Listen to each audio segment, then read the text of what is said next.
আজকেও বলছি পালাও, এখনো হাতে 24 ঘন্টা আছে। 4 তারিখের আগে পালাও। 4 তারিখে ফর্ম ডিস্ট্রিবিউশন হওয়ার পরে ফর্ম যখন রিটার্ন আসবে, যে ফর্মগুলো রিটার্ন আসবে না বাংলাদেশি মুসলিম, তাদেরকে তো বিএসএফ রিপোর্ট করবে, তারা তো অনুপ্রবেশকারী। অতএব পালিয়ে যান, আর হিন্দুদের কিচ্ছু চিন্তা করতে হবে না। সিএতে অ্যাপ্লাই করুন, বাকিটা আমরা বুঝে নেব। ইলেকশন কমিশন ঘরতে কার্বলিক অ্যাসিড দিয়ে দিয়েছে, সাপগুলো এখন বেরোচ্ছে। এটাই তো প্রকৃত দৃশ্য। আমি এর আগে চিন্ময় প্রভুকে অ্যারেস্ট করার সময় হুঁশিয়ারি দিয়েছিলাম 3 দিন হাতে রেখে যে সোমবার থেকে পেট্রোপল বন্ধ করব। নিউ মার্কেট ফাঁকা হয়ে গেছিল। এখনো আপনাকে বলছি প্রায় 20-25% মুসলিম বাংলাদেশি পালিয়েছে। বর্ডার এলাকার গ্রাম ফাঁকা হয়ে গেছে। নিউ টাউনে কাজের লোকরা নাই, হাওয়া হয়ে গেছে। খোঁজ নেন, বুম ক্যামেরা পাঠান। আমরা সব নজর রেখেছি।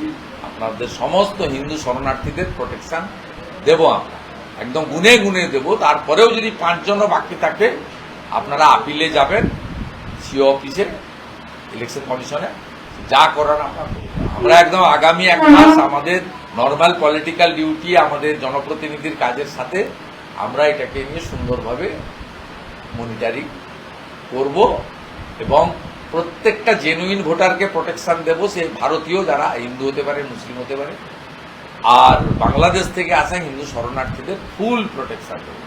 বিএলও তো করেছে, ইলেকশন কমিশন রিপোর্টও চাইছে। রিপোর্টে বলে দিচ্ছে আমরা তৃণমূল করি না।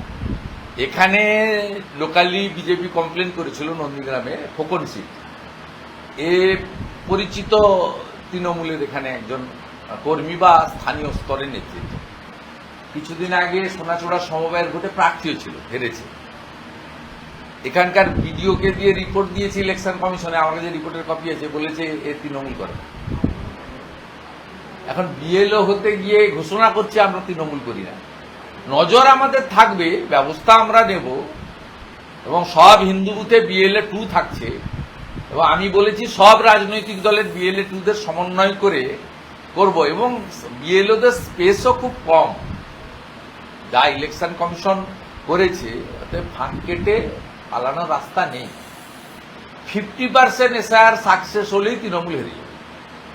100% তো এখানে সাকসেস হবে না, সবাই জানে। বিহারে হয়েছিল, তার কারণ রাজ্য সরকার সাহায্য করেছিল। এখানে রাজ্য সরকার বিরোধ করছে, এনআরসি বলছে।